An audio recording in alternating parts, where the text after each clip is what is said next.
নমস্কার বন্ধুরা, আমি এখানে 2 কিলো চিকেন নিয়ে নিয়েছি। চিকেনগুলোকে ভালো করে ভেজে নিয়েছি আর কড়াইতে পেঁয়াজ কুচি, টমেটো কুচি, কাঁচা লঙ্কা কুচি দিয়ে ভালো করে তেল দিয়ে ভেজে নিচ্ছি। এখানে রসুন আর আদা ছোলা আছে, এটাকে আমি পেস্ট করব এখন।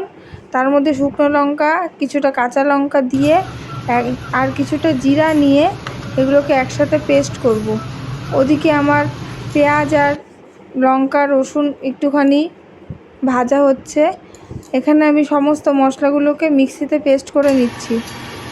এই ভাজাটা প্রায় হয়েই এসছে। টমেটো কুচি, পেঁয়াজ কুচি আর রসুন কুচি, কাঁচা লঙ্কা কুচি বেশি পরিমাণে নিয়ে আমি ভাজা করে নিচ্ছি।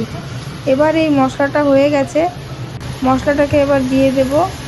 দিয়ে একটু সময় নেড়েই সাথে সাথে এর মধ্যে ভেজে নেওয়া চিকেনগুলো দিয়ে দেব।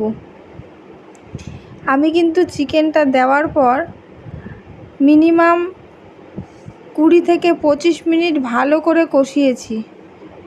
চিকেনটা আগে ভেজে রাখা ছিল, এর মধ্যে পরিমাণ মতন লবণ আর হলুদ দিয়ে দিচ্ছি। তেলটা আমি একটু বেশি দিয়েছি, যদি আপনারা চান কম তেল ইউজ করতে পারেন, কিন্তু তেলটা আমি অল্প অল্প করে বারে বারে দিয়েছি। এবার মশলাগুলোকে কষিয়ে নিয়ে চিকেনগুলো দিয়ে দেব। এই চিকেনগুলোকে মিনিমাম 20 থেকে 25 মিনিট ভালো করে কষাতে হবে।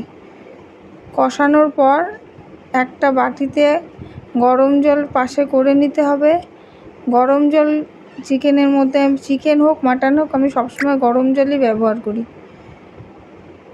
অল্প অল্প করে আমি বারে বারে তেল দিচ্ছি, কিন্তু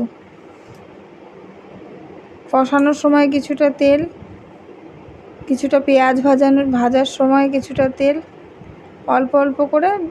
আমি তেলটা একটু বেশিই খাই, বেশি ইউজ করেছি। দেখুন, ভালো করে কষানোর পর চিকেনের কালারটা আস্তে আস্তে কিন্তু চেঞ্জ হচ্ছে। কষানো হয়ে যাওয়ার পর এর মধ্যে বাটিতে রাখা গরম জলটা দিয়ে কিছুক্ষণ ফুটিয়ে নেব। আপনারা যতটা গ্রেভি রাখবেন ততটা ফোটাবেন, আমি গ্রেভি বেশি রাখিনি। এই জল দিয়ে ফোটানোর পর আমার চিকেন রেডি। কালারটা দেখে নিন, খুব সুন্দর একটা কালার এসেছে।